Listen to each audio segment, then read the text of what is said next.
Man, this is so good. Love this.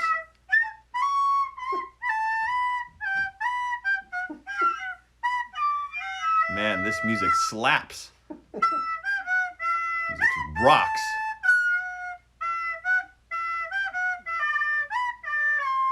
Of course you don't like the music. Who would like this? Yeah, it's me playing live. Okay, enough of that. Welcome, everybody.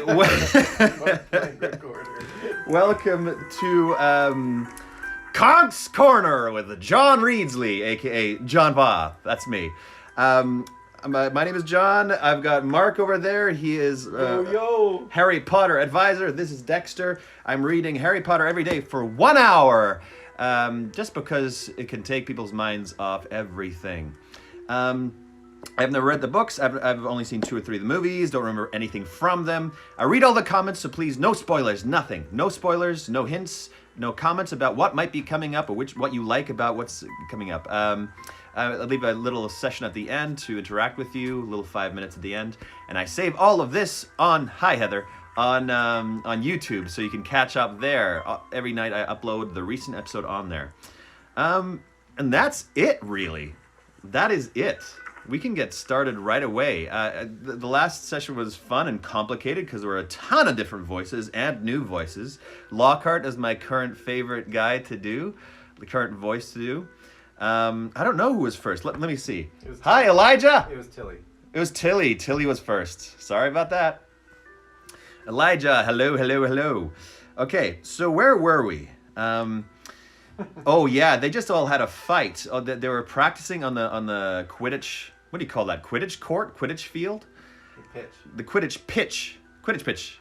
And yeah, there was a fight between them and, what are they called? Not Ravenclaw, Slytherin. Them and Slytherin.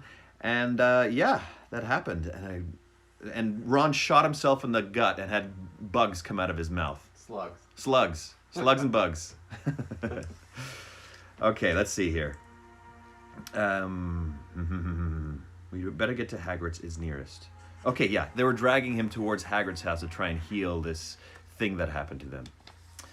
To Ron. Here we go. They were within 20 feet of Hagrid's house when the front door opened, but it wasn't Hagrid who emerged. Gilderoy Lockhart, wearing robes of palest mauve today, came striding out. Quick, behind here. No, that's Harry.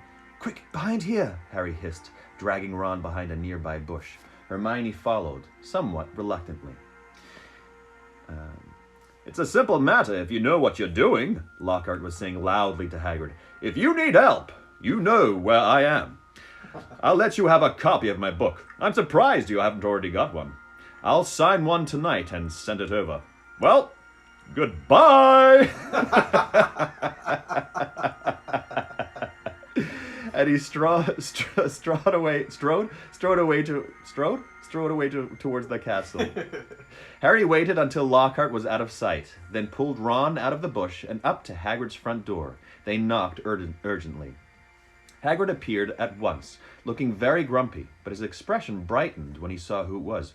Been wondering when you'd come to see me. Come in. Thought you might have been Professor Lockhart back again. Harry and Hermione supported Ron over the threshold into the one-roomed cabin, which had an enormous bed in one corner, a fire crackling merrily in the other.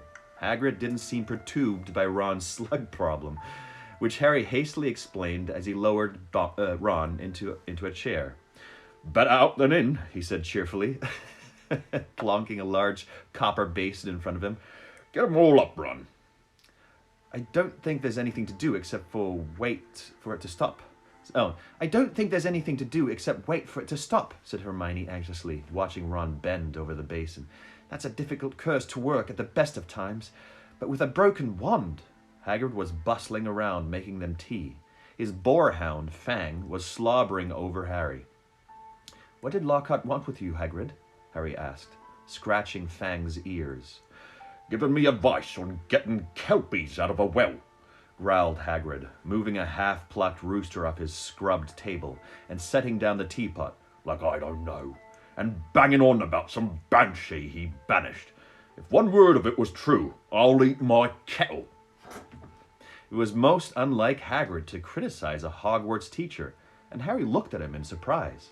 Hermione, however, said in a voice somewhat higher than usual, "I think you're being a bit unfair. Professor Dumbledore obviously thought he was the best man for the job." He was the only man for the job. Okay, this is weird. The word only has an O-N apostrophe Y. Only. Yeah. Okay. That's not normal. Yeah, of course. Of course the N's missing. Naturally. He was the only man for the job. He was the only man for the job, said Hagrid, offering them a plate of treacle fudge, while Ron coughed squelchily into his basin. And I mean the only one. Getting very difficult to find anyone for the dark arts job. People aren't too keen to take it out, see? They're starting to think it's jinxed. No one's lasted long for a while now. So tell me, said Hagrid, jerking his head at Ron, who was he trying to curse? Who was he trying to curse? Who's saying this? Hermione. Malfoy called Hermione something. It must have been really bad because everyone went mad.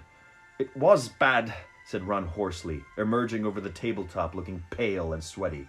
Malfoy called her Mudblood. Hagrid. Ron dived out of sight again as a fresh wave of slugs made their appearance. Hagrid looked outraged. He didn't. He didn't. He growled at Hermione. He did, she said, but I don't know what it means. I could tell it was really rude. Of course. It's about the most insulting thing he could think of, gasped Ron, coming back up. Mudblood's a really foul name for someone who was muggle-born. You know, non-magic parents. There are some wizards, like Malfoy's family, who think they're better than everyone else because they're what people call pure blood. He gave a small burp. Oh, that was lame.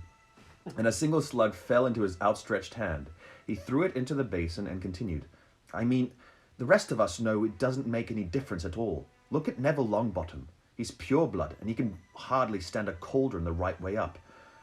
And they haven't invented a spell our Hermione can't do, said Hagrid proudly, making Hermione go a brilliant shade of magenta.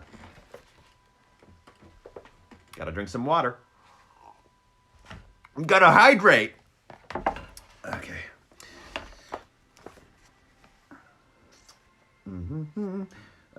It's a disgusting thing to call someone, said Ron, wiping his sweaty brow with a shaking hand. Dirty blood, see? Common blood. It's mad. Most wizards these days are half-blood anyway. If we hadn't married muggles, we'd have died out. He retched and ducked out of sight. Well, I don't blame you for trying to curse him, Ron, said Hagrid loudly over the thuds of more slugs hitting the basin. But maybe it was a good thing your one backfired. Expect Lucius Malfoy would have come marching up to school if you'd cursed his son. At least you're not in trouble. Harry would have pointed out that trouble didn't come much worse than having slugs pouring out of your mouth, but he couldn't. Hagrid's treacle coffee had cemented his jaws together. Wow. Harry, said Hagrid suddenly, as though struck by a sudden thought, got a bone to pick with you. I've heard you've been given out signed photos. How come I haven't got one? Furious, Harry wrenched his teeth apart. Wait, I hope they explain this. I hope it's not just like, yeah, and his mouth didn't work, and then he got it open. I have not been giving out signed photos, he said hotly. If Lockhart's still putting that about. But then he saw that Hagrid was laughing. No, how's that? I'm only joking, he said, patting Harry genially on the back and sending him face first into the table. I know you hadn't really. I told Lockhart you didn't need to. You're more famous than him without trying. But he didn't like that, said Harry, sitting up and rubbing his chin. Don't think he did, said Hagrid, his eyes twinkling. And then I told him I'd never read one of his books, and he decided to go. Trick or treat, Ron, he added as Ron reappeared. No, thanks, said Ron weakly. Better not risk it. Come and see what I've been growing, said Hagrid, as Harry and Hermione finished the last of their tea. In the small vegetable patch behind Hagrid's house were a dozen of the largest pumpkins Harry had ever seen. Each was the size of a large boulder. Getting on well, aren't they? said Hagrid happily. For the Halloween feast. Should be big enough by then. What have you been feeding them? said Harry. Hagrid looked over his shoulder to check that they were not alone. Well, I've been giving them, a bit of help. Harry noticed Hagrid's flowery pink umbrella leaning against the back wall of the cabin. That's sneak.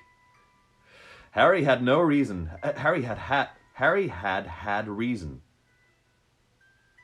A little mistake here in the book. No. Harry had reason to believe before now that this umbrella was not all it looked.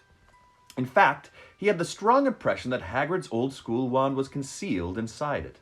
Hagrid wasn't supposed to use magic. He had been expelled from Hogwarts in his 3rd year, but Harry had never found out why. Any mention of the matter, and Hagrid would clear his throat loudly and become mysteriously deaf until the subject was changed. An engorgement charm, I suppose, said Hermione, halfway between disapproval and amusement. Well, you've done a good job on them. That's what your little sister said Hagrid, nodding at Ron. Met her just yesterday.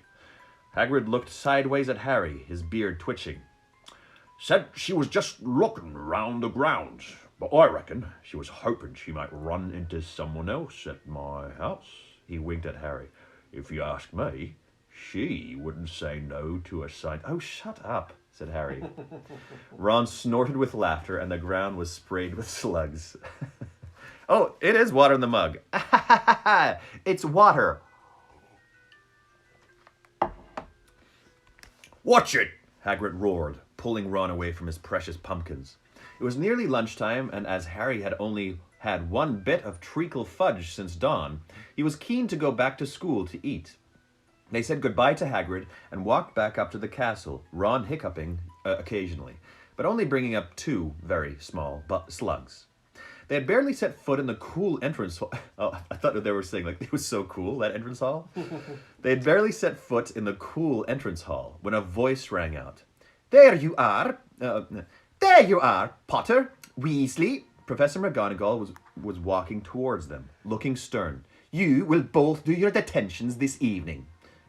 What are we doing, Professor? Said Ron, nervously suppressing a burp. You will be polishing the silver in the trophy room with Mr. Filch, said Professor McGonagall. And no magic, Weasley. Elbow grease. Ron gulped. Argus Filch, the caretaker, was loathed by every student in the school.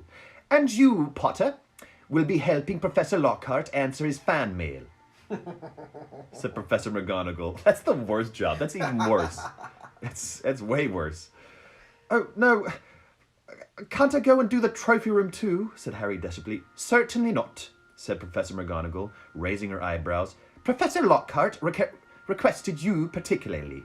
8 o'clock sharp, both of you.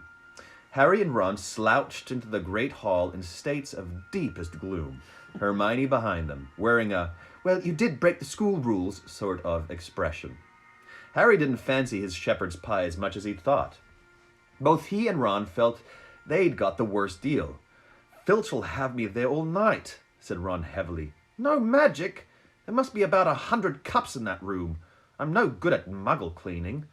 I'd swap any time, said Harry hollowly. Well, I've had loads of practice with the Dursleys, answering Lockhart's fan mail. He'll be a nightmare. Saturday afternoon seemed to melt away, and in what seemed like no time, it was 5 minutes to 8, and Harry was dragging his feet along the second-floor corridor to Lockhart's office. He gritted his teeth and knocked. The door flew open at once. Lockhart beamed down at him. Ah, here's the scallywag, he said. Come in, Harry. Come in. Shining brightly on the walls by the light of many candles were countless framed photographs of Lockhart. He had even signed a few of them. Another large pile lay on his desk. You can address the envelopes, Lockhart told Harry, as though this was a huge treat. This first one's to Gladys Gungeon, bless her, huge fan of mine. The minutes snailed by. Harry let Lockhart's voice wash over him, occasionally saying, and right, and yeah. Now and then he caught a phrase like, "Fame's a fickle friend, Harry," or "Celebrity is as celebrity does." Yeah. Remember that. The candle burned lower and lower, making the light dance over the many moving faces of Lockhart watching him. Harry moved his aching hand over what felt like the 1,000th envelope, writing out Veronica Smedley's address. It must be nearly time to leave, Harry thought miserably. Please let it be nearly time. And then he heard something. Something quite apart from the spitting of the dying candles and Lockhart's prattle about his fans. It was a voice. A voice to chill the bone marrow. A voice of breathtaking ice-cold venom. I'm guessing it's Voldemort. Come to me. Let me rip you. Let me tear you. Let me kill you. Harry gave a huge jump, and a large lilac blot appeared on Veronica Smedley's street. What? He said loudly. I know, said Lockhart. 6 solid months at the top of the bestseller list. Broke all records. Yeah. No, said Harry frantically. That voice! Sorry, said Lockhart, looking puzzled. What voice? That voice that said... Didn't you hear it? Lockhart was looking at Harry in high astonishment. What are you talking about, Harry? Perhaps you're getting a little drowsy? Great Scott! Look at the time. We've been here nearly 4 hours. I'd never have believed it. The time's flown, hasn't it? Harry didn't answer. He was straining his ears to hear the voice again. But there was no sound now except for Lockhart telling him he mustn't expect a treat like this every time he got detention. Feeling dazed, Harry left. I don't expect they're going to do the same thing where there's like Voldemort on the back of Lockhart's face. He's just always be like, time for a new face. Lilac. Lilac? Lilac? Lilac. Yeah. I thought that's what I said. Joe, stop criticizing me. It was so late that the Gryffindor common room was almost empty. Harry went straight up to the dormitory. Ron wasn't back yet. Harry pulled on his pajamas, got into bed, and waited. Half an hour later, Ron arrived, nursing his right arm and bringing a strong smell of polish into the darkened room. My muscles have all seized up, he groaned, sinking on his bed. 14 times he made me buff up that Quidditch cup before he was satisfied. And then I had another slug attack all over a special award for services to the school. Took ages to shift the slime. How was it with Lockhart? Keeping his voice low so as not to wake Neville, Dean, and Seamus, Harry told Ron exactly what he had heard. And Lockhart said he couldn't hear it, said Ron. Harry could see him frowning in the moonlight. Do you think he was lying? But I don't get it. Even someone invisible would have had to open the door. I know, said Harry, lying back in his four-poster and staring at the canopy above him. I don't get it either. Hey, Vanya! Welcome. Okay, Chapter 8, The Death Day Party. Ooh, what a great title. There's going to be a whole bunch of kids killed. Death Day Party! All right, I'm going to take some water. Dexter looked like he's dead. Hey, you dead? You awake?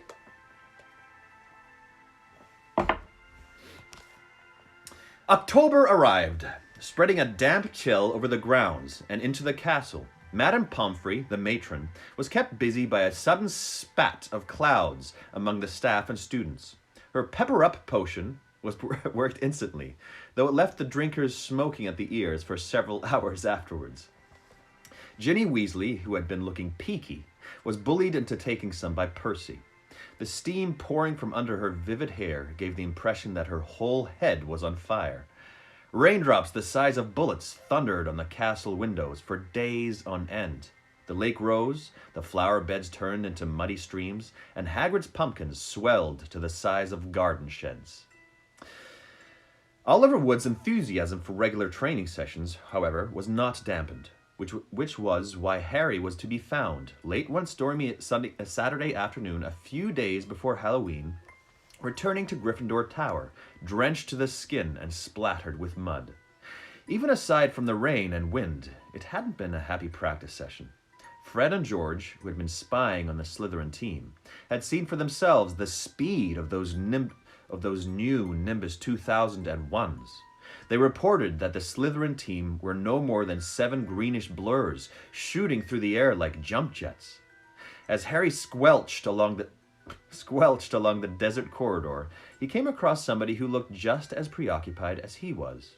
Nearly headless Nick, the ghost of Gryffindor Tower, was staring morosely out of the window, muttering under his breath.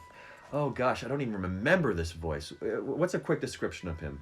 It's like old and... Old. Oh, okay. Don't fulfill their requirements. Half an inch, if that. Hello, Nick, said Harry. Hello, said nearly headless Nick, starting and looking around. He wore a dashing plumed hat. Let me know if that's right, or if you have some more adjectives for him. He wore a dashing plumed hat on his long curly hair, and a tunic with a ruff, which concealed the fact that his neck was almost completely severed. Shakespearean. He was pale as smoke, and Harry could see right through him to the dark sky and torrential rain outside. John Cleese plays him. Oh, wow. Basil Fawlty. You look troubled, young Potter, said Nickel. You look troubled, young Potter, said Nick, folding a transparent letter as he spoke, and tucking it inside his doublet. So do you, said Harry.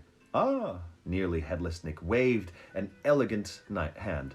A matter of no importance. It's not as though I really wanted to join. Thought I'd apply, but apparently I don't fulfill requirements. In spite of his airy tone, okay, there was a look of great bitterness on his face. But you would think, wouldn't you? But you would think, wouldn't you? He erupted suddenly, pulling the letter out of his pocket. That getting hit 45 times in the neck with a blunt axe would qualify you to join the Headless Hunt.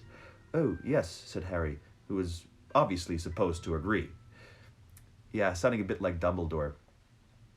I mean, nobody wishes more than I do that it had all been quick and clean, and my head had come off properly. I mean, it would have saved me a great deal of pain and ridicule, however.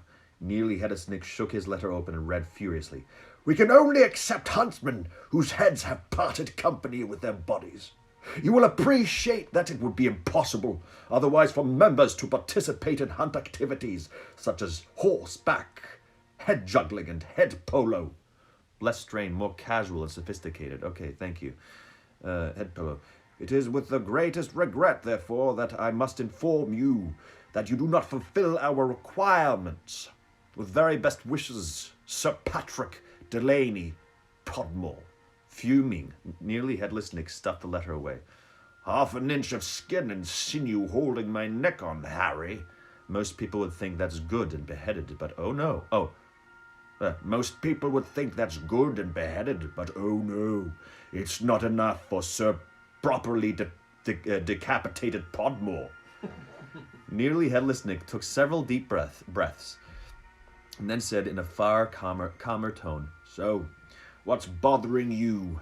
Anything I can do? No, said Harry. Not unless you know where we can get 7 free Nimbus 2001s for our match against Sly. The rest of Harry's sentence was drowned by a high-pitched mewing from somewhere near his ankles.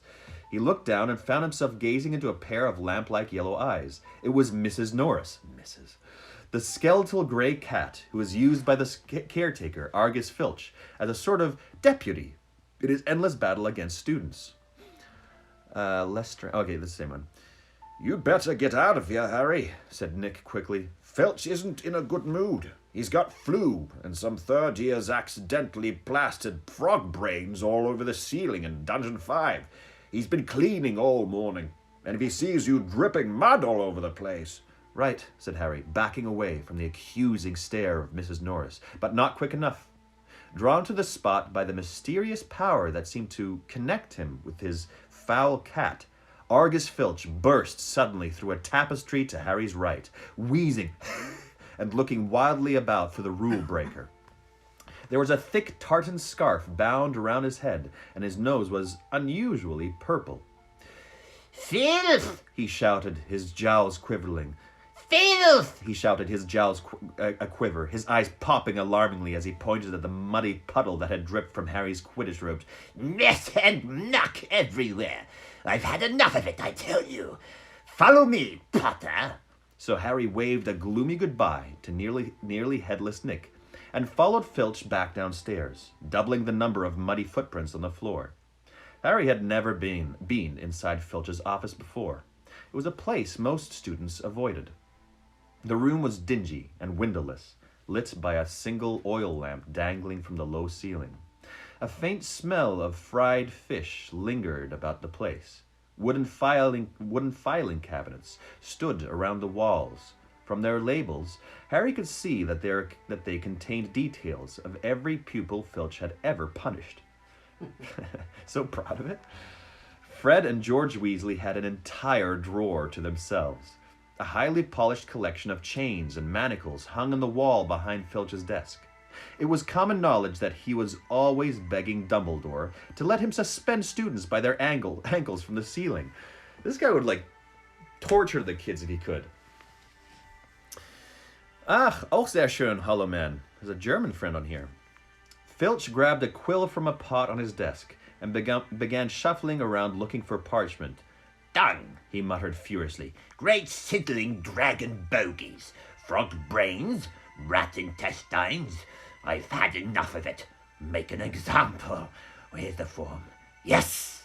He retrieved a large roll of parchment from his desk drawer and stretched it out in front of him, dipping his long black quill into the ink pot. Name? Harry Potter. Crime? It was only a bit of mud, said Harry. It's only a bit of mud to you, boy. But to me, it's an extra hour scrubbing, shouted Filch, a drip shivering unpleasantly at the end of his bulbous nose. Crime. Befouling the castle. Suggested sentence. Dabbing at his streaming nose, Filch squinted unpleasantly at Harry, who waited with bated breath for his sentence to fall. But as Filch lowered his quill, there was a great bang on the ceiling of the office which made the oil lamp rattle. Peeves! Filch roared, flinging down his quill in a transport of rage. I'll have you this time! Oh, I'll have you!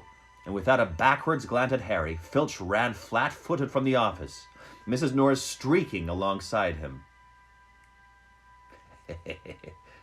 Streaking. Peeves was a school poltergeist, a grinning airborne menace who lived to cause havoc and distress. Harry didn't much like Peeves, but couldn't help feeling grateful for his timing. Hopefully, whatever Peeves had done, and it sounded as though he'd wrecked something very big this time, would distract Filch from Harry. Thinking that he should probably wait for Filch to come back, Harry sank into a moth-eaten chair next to the desk. There was only one thing on it, apart from his half-completed form. A large, glossy, purple envelope with silver lettering on the front. With a quick glance at the door to check that Filch wasn't on his way back, Harry picked up the envelope and read, Quick Spell, a correspondence course in beginner's magic. Intrigued, Harry flicked the envelope open and pulled out the sheaf of parchment inside. More curly silver writing on the front page said, Feel out of step in the world of modern magic? Find yourself making excuses not to perform simple spells? Ever been taunted for your woeful wand work? There is an answer. Oh yeah, this is like a sign. So I'm gonna... Quick Spell is an all-new, fail-safe, quick result, easy-learn course. Hundreds of witches and wizards have benefited from the Quick Spell method. Madam Z, Nettles of Topsham writes, I had no memory for incantations, and my potions were a family joke. Now, after a Quick Spell course, I'm the center of attention at parties, and friends beg for the recipe of my scintillation solution. Warlock DJ Prod of Didsbury says, My wife used to sneer at my feeble charms, but 1 month into your fabulous Quick Spell course, I succeeded in turning her into a yak. Thank you, Quick Spell. Fascinated, Harry thumbed through the rest of the envelope's contents. Why on earth did Filch want a Quick Spell course? Did this mean he wasn't a proper wizard? Harry was just reading, Lesson 1, Holding Your Wand. Some useful tips. When shuffling footsteps outside told him Filch was coming back. Stuffing the parchment back into the envelope, Harry threw it back onto the desk just as the door opened. Filch was looking triumphant. That vanishing cabinet was extremely valuable, He was saying, It was extremely valuable. he was saying gleefully to Mrs. Norris. We'll have Peeves out this time, my sweet. His eyes fell on Harry, and then darted to the quick spell envelope, which, Harry realized too late, was lying 2 feet away from where it had started. Filch's pasty face went brick red. Harry braced himself for a tidal wave of fury. Filch hobbled across to his desk, snatched up the envelope, and threw it into a drawer. Did you read? He sputtered. No, Harry lied quickly. Filch's knobbly hands were twisting together. If I thought you'd read my private, not that it's mine, for a friend, be that as may. However, Harry was staring at him, alarmed. Filch had never looked madder. His eyes were popping. A tick was going in one of his pouchy cheeks, and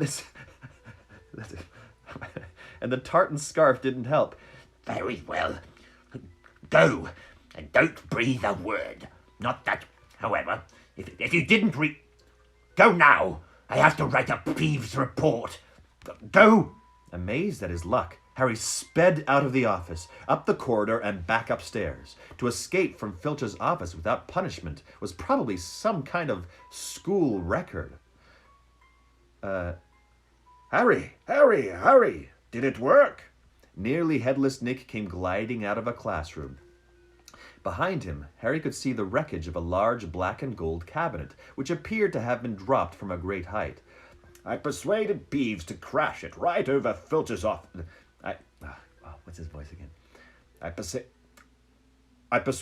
Peeves to crash it right over Filch's office, said Nick eagerly. Thought it might distract you. Was that you? Said Harry gratefully. Yeah, it worked. I didn't even get detention. Thanks, Nick. I'm mixing with Dumbledore, you're right. They set off the corridor together. Nearly headless Nick, Harry noticed, was still holding Sir Patrick's rejection letter. I wish there was something I could do for you about the headless hunt, Harry said. Nearly headless Nick stopped in his tracks, and Harry thought it walked right through him. He wished he hadn't. It was like stepping through an icy shower. But there's something you could do for me, said Nick excitedly. Let's try that. Harry, would I be asking too much? But no, you wouldn't want. What is it? Said Harry. Well, this Halloween will be my 500th death day. No, I don't like that either. Well, this Halloween will be my 500th death day, said Nearly Headless Nick, drawing himself up and looking dignified. Oh, said Harry, not sure whether he should look sorry or happy about this. Right. I'm holding a party down in one of the roomier dungeons. Friends will be coming from all over the country. It would be such an honor if you would attend. Mr. Weasley and Miss Granger would be most welcome too, of course. But I dare say you'd rather go to the school feast. He watched Harry on tenterhooks. No, said Harry quickly. I'll come. My dear boy! Harry Potter at my death day party. And, he hesitated, looking excited. Do you think you could possibly mention to Sir Patrick how very frightening and impressive you find me? Oh, of course, said Harry. Nearly Headless Nick beamed at him. A death day party? said Hermione keenly, when Harry had changed at last and joined her and Ron in the common room. I bet there aren't many living people who can say they've been to one of those. It'll be fascinating. Class a bit pompous, but still kind of jolly. Thank you. Why would anyone want to celebrate the day they died? Said Ron, who was halfway through his potions homework and grumpy. Sounds dead depressing to me. Rain was still lashing the windows, which were now inky black, but inside all looked bright and cheerful. The firelight glowed over the countless squashy armchairs where people sat reading, talking, doing homework, or, in the case of Fred and George Weasley, trying to find out what would happen if you fed a filibuster firework to a salamander. They're psychopaths. They're trying to kill animals. Fred had rescued the brilliant orange fire-dwelling lizard from a care of magical creatures class. and was now smoldering gently on a table surrounded by a knot of curious people. Harry was on the point of telling Ron and Hermione about Filch and the Quickspell course when the salamander suddenly whizzed into the air, emitting loud sparks and bangs as it whirled wildly around the room. The sight of Percy bellowing himself hoarse at Fred and George, the spectacular display of tangerine stars showering from the salamander's mouth, and its escape into the fire with accompanying explosions, drove both Filch and the Quickspell envelope from Harry's mind. By the time Halloween arrived, Harry was regretting his rash promise to go to the Death Day party. The rest of the school were happily anticipating their Halloween feast. The great hall had been decorated with the usual live bats. Hagrid's vast pumpkins had been carved into lanterns large enough for 3 men to sit in, and there were rumors that Dumbledore had booked a troupe of dancing skeletons for the entertainment. A promise is a promise. A promise is a promise, said Hermione reminded Harry bossily. You said you'd go to the Death Day party. So at 7 o'clock, Harry, Ron, and Hermione walked straight past the doorway to the packed great hall, which was glittering invitingly with gold plates and candles, and directed their steps instead towards the dungeons. The passageway leading to Nearly Headless Nick's party had been lined with candles, too, though the effect was far from cheerful. These were long, thin, jet-black tapers, all burning bright blue, casting a dim, ghostly light even over their own living faces. The temperature dropped with every step they took.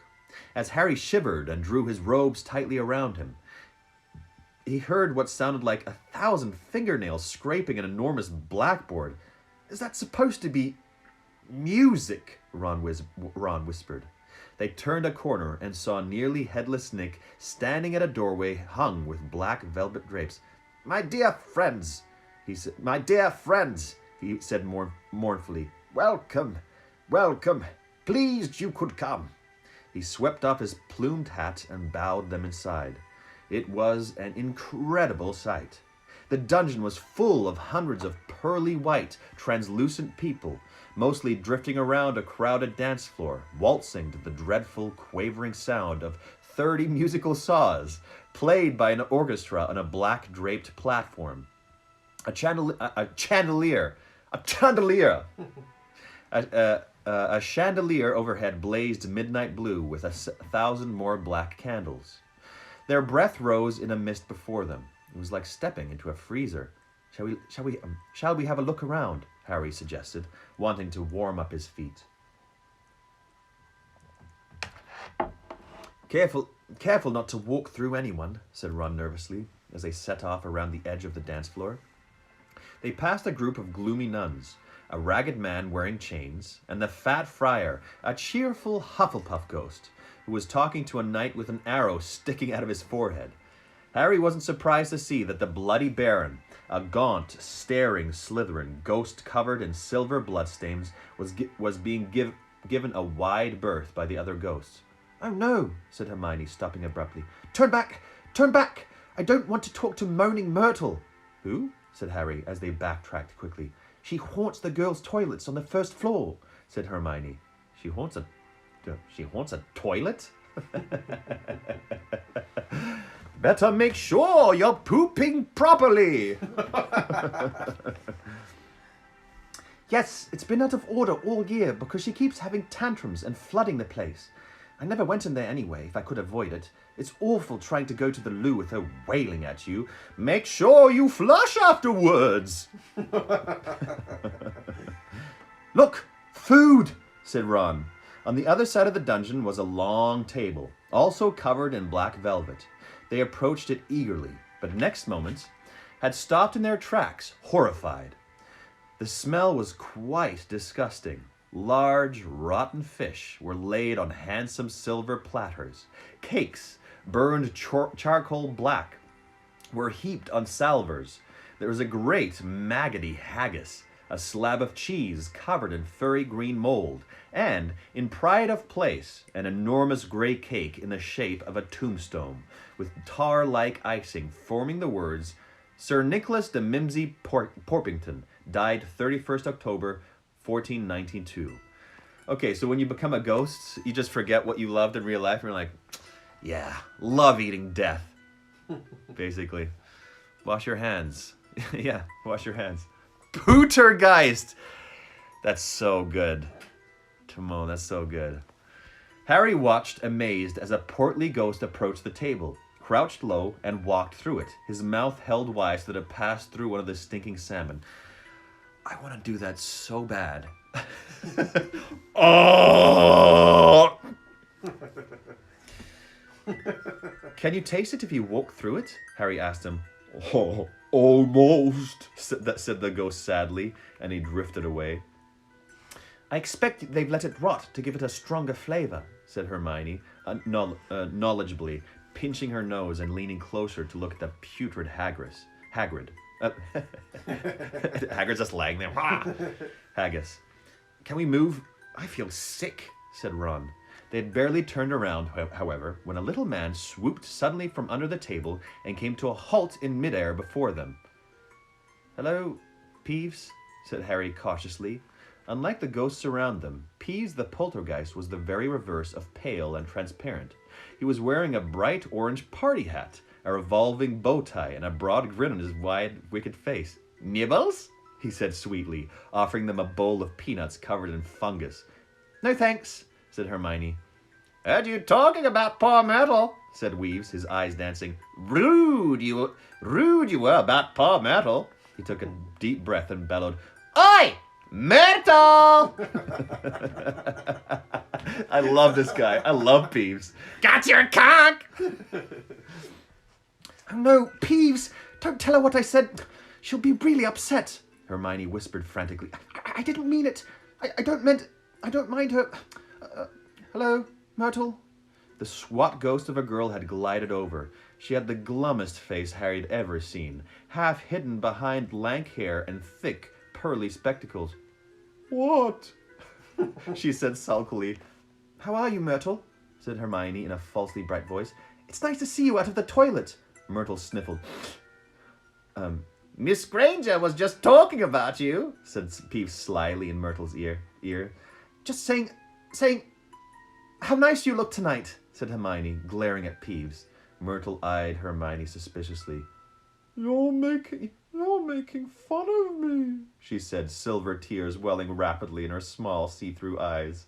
No, honestly, didn't I just say how nice Myrtle's looking, said Hermione, nudging Harry and Ron painfully in their ribs. Oh, yeah, she did.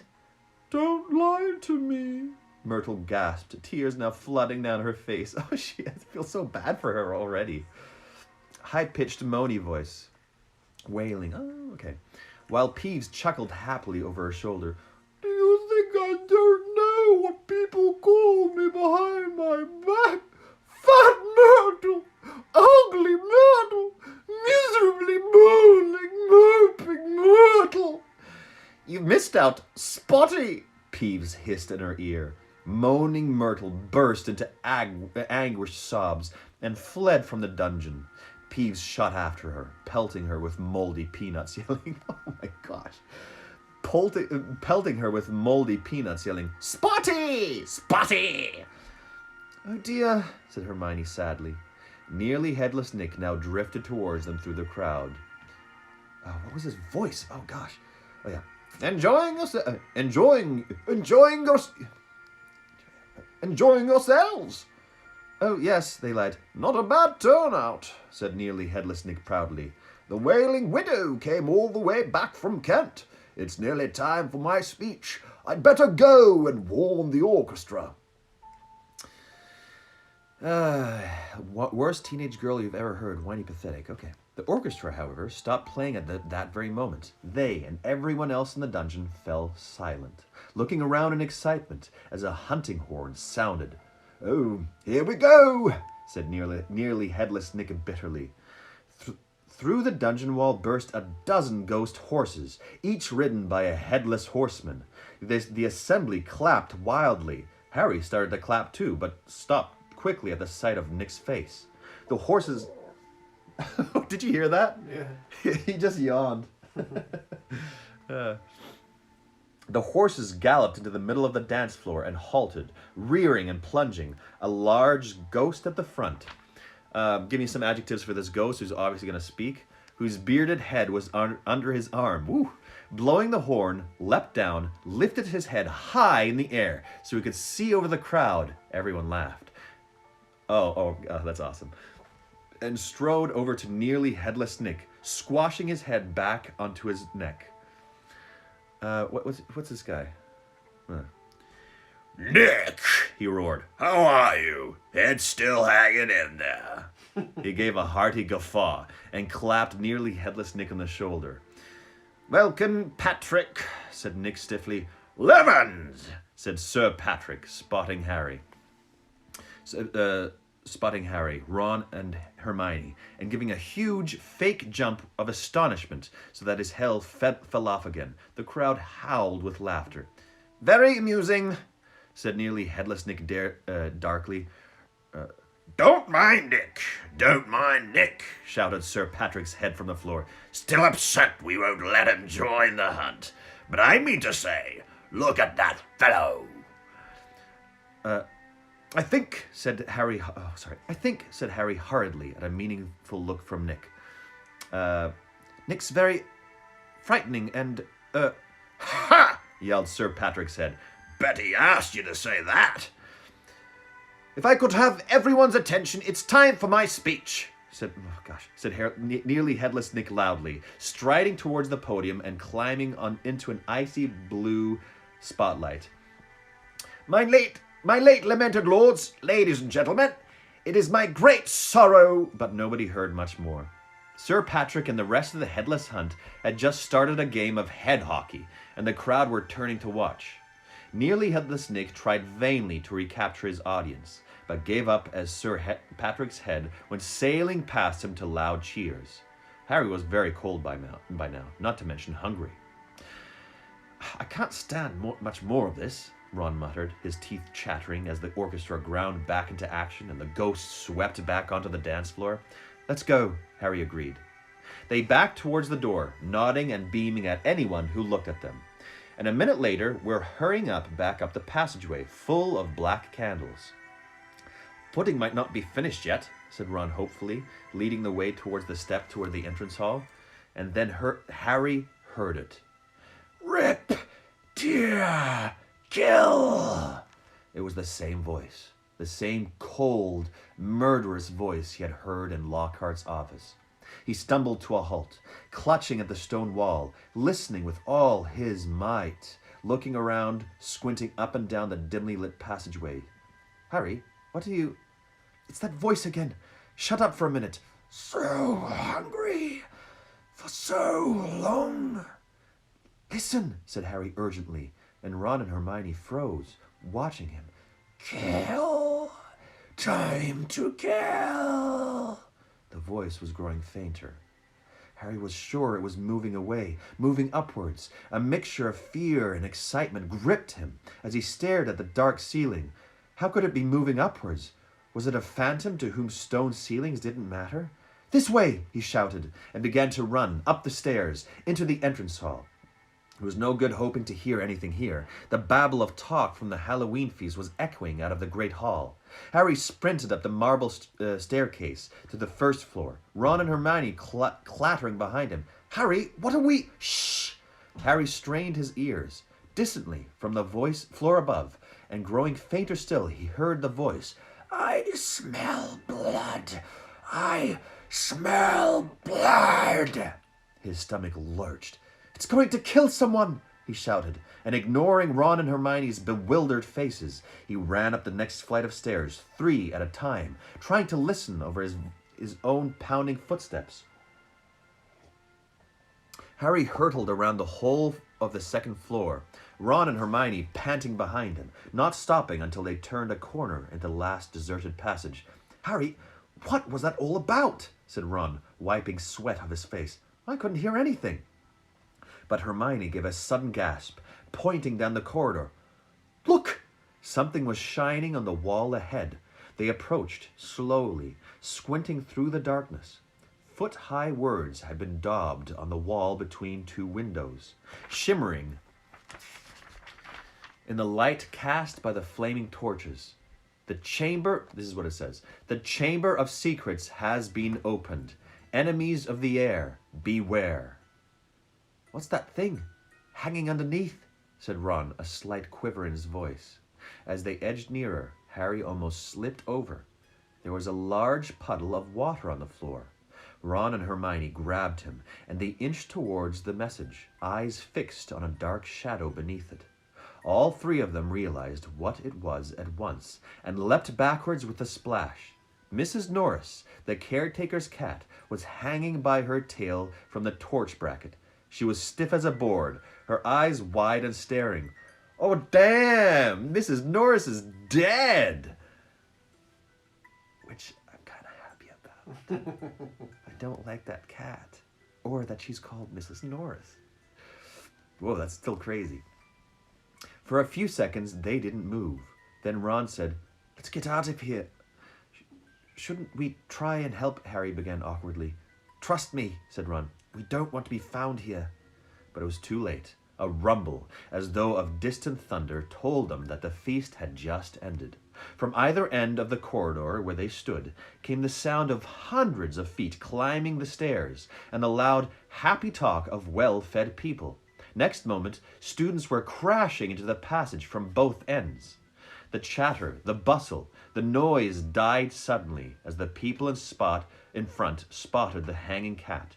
Harry, Ron, and Hermione stood alone in the middle of the corridor as silence fell among the mass of students pressing forward to see the grisly sight. Then someone shouted through the quiet, "Enemies of the air, beware! You'll be next, mudbloods!" Oh no. "Enemies of the air, beware! You'll be next, mudbloods!" It was Draco Malfoy. He had pushed to the front of the crowd, his cold eyes alive, his usual bloodless face flushed as he grinned at the sight of the hanging, immobile cat. Wow. Somebody killed that cat. And Peeves? No, Filch. Filch. That's the groundkeeper, right? Yeah. Filch is gonna lose it. He is gonna lose it. Yeah, but I know, cat lovers. I shouldn't be like happy the cat died, and I'm just happy that that thing is out of here. Everybody's gonna stop listening from now on. He likes killing cats. Yeah, fuck you, John. Hey. Chapter 9: The Writing on the Wall. What's going on here? What's going on? Attracted no doubt by Malfoy's shout, Argus Filch came shouldering his way through the crowd. Then he saw Mrs. Norris and fell back, clutching his face in horror. My cat! My cat! What's happened to Mrs. Norris? He shrieked, and his popping eyes fell on Harry. You! He screeched. You've murdered my cat! You've killed her! I'll kill you! Argus! Dumbledore had arrived on the scene, followed by a number of other teachers. In seconds, he had swept past Harry, Ron, and Hermione, and detached Mrs. Norris from the torch bracket. Come with me, Argus, he said to Filch. You too, Mr. Potter, Mrs. Weasley, Miss Granger. It's Dumbledore saying that. Oh, shoot. You come with me, Argus, he said to Filch. You too, Mr. Potter, Mr. Weasley, Miss Granger. Lockhart stepped forward eagerly. My office is nearest, headmaster. Just upstairs. Please feel free. Thank you, Gilderoy, said Dumbledore. The silent crowd parted to let them pass. Lockhart, looking excited and important, hurried after Dumbledore. So did Professor McGonagall and Snape. As they entered Lockhart's darkened office, there was a flurry of movement across the walls.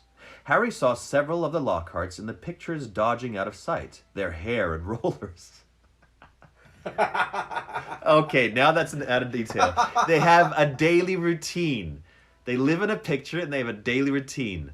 Rollers. What else do they do in their lives? The real Lockhart lit the candles on his desk and stood back.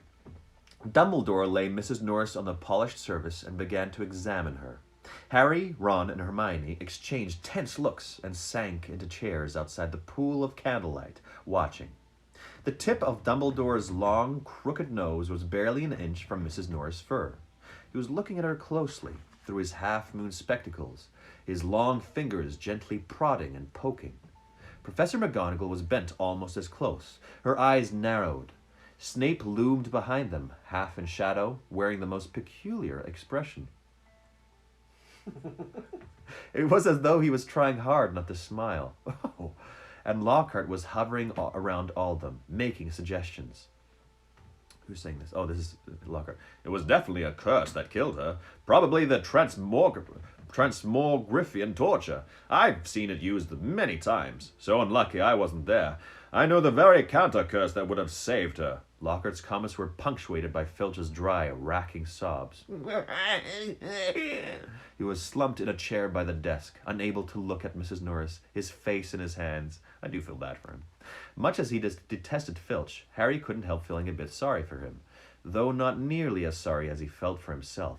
If Dumbledore believed Filch, he would be expelled for sure. Dumbledore was now muttering strange words under his breath and tapping Mrs. Norris with his wand, but nothing happened. She continued to look as though she had been recently stuffed. I remember something very similar happened in Uagadogu, said Lockhart. A series of snakes. The full story's in my autobiography. I was able to provide the townsfolk with various amulets, which cleared the matter up at once. The photographs of Lockhart and the war were all nodding in agreement as he talked. One of them had forgotten to remove his hairnet. At last, Dumbledore straightened up. She's not dead, Argus, he said softly. Lockhart stopped abruptly in the middle of counting the number of murders he had prevented. Not dead? Choked Filch, looking through his fingers at Mrs. Norris. But why is she all stiff and frozen? She has been petrified, said Dumbledore. Ah, I thought so, said Lockhart. But how? I cannot say. Ask him, shrieked Filch, turning his blotched and tear-stained face to Harry. Okay, sorry. We're already at 3 minutes out, so I'm going to end there. Sorry, that's in the middle of a scene, so that kind of sucks, but there we go. Okay, a new mystery introduced. An almost murder of a cat, and she's still around. She's still around. It's not that I want her dead, but I kind of do. Ugly crying montage, please. Okay, I'll bring that into next time. How upset are you that Mrs. Norris isn't actually dead? Yeah, I just don't like that she's called Mrs. Norris and she's always stalking around next to Filch. I just don't like her, okay? That's not like I hate cats, although I am allergic to them. I just don't like her. How does Filch cry? Like a baby, but grosser. Who do you think did it? Maybe Malfoy's dad, since he's not in the room. That's my guess. Don't tell me. Don't give me like go close or anything like that. I want to hear. Which character in the whole series do you wish was real and was your best friend and why? Oh, that's a good question. Okay. Oh, Hagrid. I love the dude. He's my favorite. I love him. How can you hate kitties so much? I don't. Just don't like this one. I don't hate cats. Don't tell me she's his wife. I don't want to know that. Was that said before in the books? I don't think so. Oh, don't tell me that. Lockhart Manga before 6 p.m. tomorrow? I don't think so. What do you think will happen next? Oh, those questions are always hard. I mean, I don't know. She always goes in any direction. They're probably going to solve the murder or the mystery of who petrified it. Do you draw that scar every day? No, I redraw it. I redraw it for sure. Which character do you wish was real and your best friend, and why? It's Hagrid. Yeah. Okay, 39 seconds remaining. After this, go to Noble Byron's account. He's reading Game of Thrones again every day. What else? Oh yeah, go to. To your Oh yes, quickly, 20 seconds remaining. There's Alana Wright. She's listening in. She's a healthcare worker. Applied them at 7 o'clock. Also, if any of the other nurses are also listening in, thank you so much for what you're doing. It's amazing. I know it's a lot. We appreciate it. We're doing nothing but sitting on our butts while you're working really hard every day. Thank you so much. Tune in again tomorrow at 6 p.m. for Conk's Corner with John Reedsley. 3, 2, 1.